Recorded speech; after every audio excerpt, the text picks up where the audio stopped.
Welcome back to Hannity. So yesterday, in the wake of the reports that Obama's former national security advisor, Susan Rice, unmasked the names of Trump transition team members, well, Senator Rand Paul said that Rice should testify under oath before Congress today. Susan Rice was asked about this during her interview, of course, on the ever-so-loving MSNBC. Take a look. Rand Paul is suggesting that you be subpoenaed to testify. Would you be willing to go to Capitol Hill? You know, Andrea, let's see what comes. I'm not going to, sit here and prejudge. But what I will say is that the investigations that are underway as to the Russian involvement in our electoral process are very important. They're very serious. And every American ought to have an interest in those investigations going wherever the evidence indicates they should. And I have an interest in that as an American citizen, as a former U.S. official. I would want to be helpful in that process if I could. Here was reaction, Kentucky Senator Rand Paul. So that was a nice pivot on her part to talk about Russia. We've had 8 months of conspiracies, no evidence at all. But she contradicted, as we pointed out earlier in the show tonight, what she said 2 weeks ago. I don't know anything about this. And she's unmasking the identities of Americans caught up in incidental intelligence gathering and unmasking who these people are.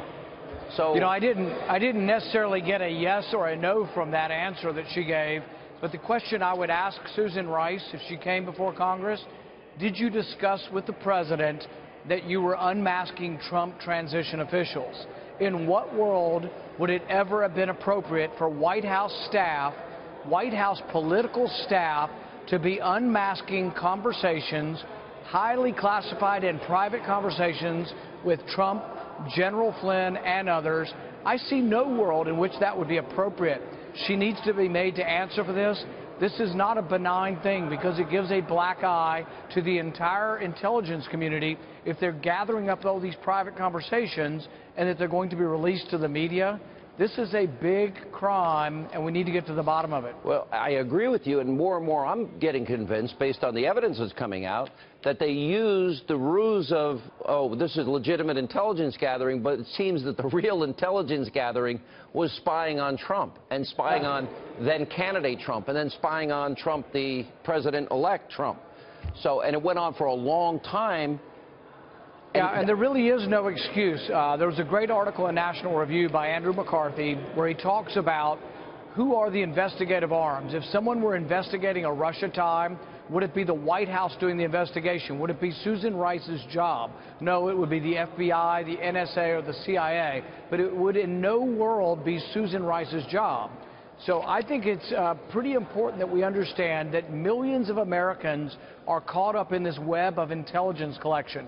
Millions of Americans' phone calls are caught up, and we can't allow them to look at Americans' phone calls without a warrant just because they disagree with us politically. Yeah. This is very, very dangerous to our republic. I really agree, because the issue of privacy, then America becomes a police state. Let's be honest here.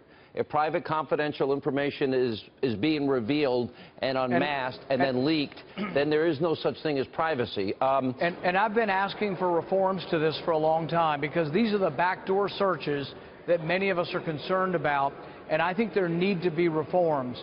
For example, if they are listening to a conversation with another branch of government, the legislative branch, they need to hang up. They need to not be eavesdropping. It's not that they shouldn't just unmask our conversation. They should not have the president or the executive branch should not be allowed to eavesdrop on the legislative branch's private phone calls. All right, so you met with the president, you played golf with him this weekend, and from my secret sources, you guys actually had a meeting of the minds on a lot of issues involving health care, and by all accounts, it seems like those negotiations are continuing in the House, and then obviously move to the Senate. How do you feel about the chances of getting to the repeal-replace position that you want to be in? When I sit down with the president, I do feel like we have a kinship, and I do think we understand each other. We're obviously different individuals. We have some differences. We haven't been in the same place on this health care bill, but I do think that he wants the same thing that I want, and that is that we want to repeal Obamacare. This has united Republicans for 6 years. The initial bill did not do that. I think the bill's getting closer.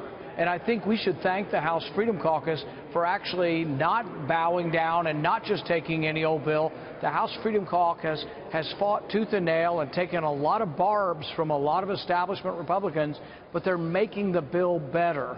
And so I think there's a chance we can get to a good bill, but we should thank the House Freedom Caucus for that. Yeah, you and I agree on that. I think they were unfairly maligned, and from what I understand, there seems to be a middle ground and a needle that's being threaded, and I'm hoping we get there. Senator, good to see you. Thanks for being with us.